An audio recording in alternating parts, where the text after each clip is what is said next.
All right, this is the secured promissory note that we use. Once again, the every loan has three major components. A promissory note. This is a private document that does not get recorded on the Registry of Deeds. A mortgage. This is a public document that does get recorded on the Registry of Deeds. And a guarantee. This also is a private document that does not get recorded at the registry.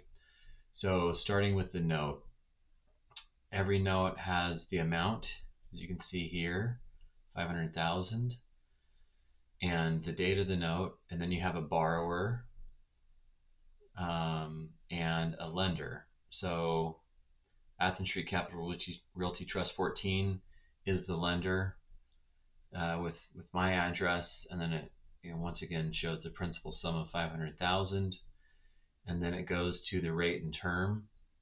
So this is how interest is calculated, and this is the maturity date. So this loan was made December 16th, 2022, and it matures December 31st, 2023 at a rate of 11%. And there's also a default rate. So if he were to default on a payment or a maturity, which means he doesn't make his payment, or if he goes past this December 31st, 2023 date without paying the loan off in full, then the principal starts getting an interest rate of 14% from that point forward. And then this once again just defines the maturity date. The payment schedule set up here basically says start making payments on January 1st prior to April 1st, 2023, which is roughly 3 months. The borrower cannot prepay the loan. So all of our loans have a minimum 3 months of earned interest.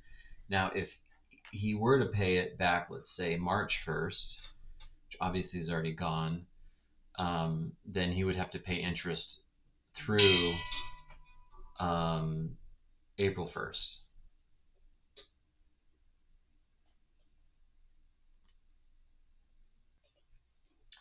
So that is really the meat of the note. All this other stuff is a bunch of legalese, which you can read further. So, stuff like waives presentment demand, notice of demand. This is just things saying like, we don't have to send you a bunch of paperwork for this to be enforceable.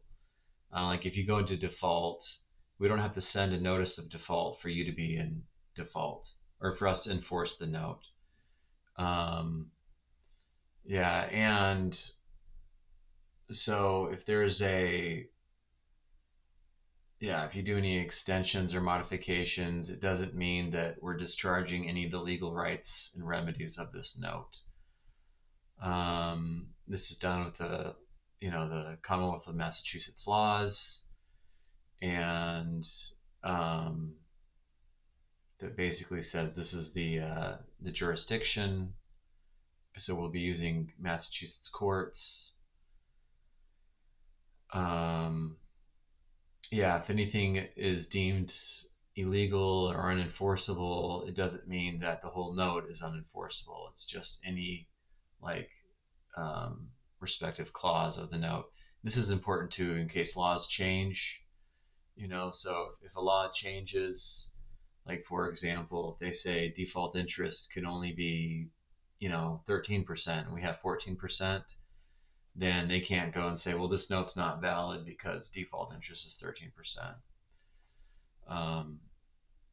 Let's see here. So the note here references the mortgage and security agreement, and it also references who's the guarantors of that note. Because the borrower is technically an entity, which in this case was 4 McDonald Farm Road Realty Trust. So the borrower is not a person, it's a legal entity. It's just like an LLC as well.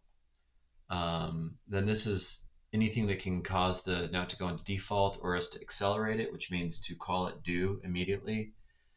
We can go through these, but basically like if they go into bankruptcy, if they admit that they can't pay for it, etc. This says it's only a commercial loan, so this is not like a personal consumer loan. A balloon note means it's due and payable in full at the maturity date. Once again, it's a business, not a consumer loan, right here.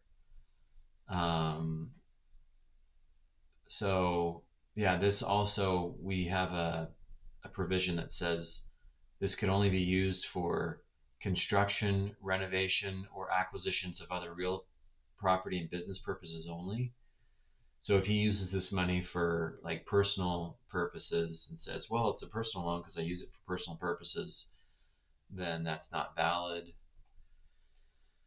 Um, yeah, that's pretty much it. And then, you have this signature and the witness of that. So that's the note.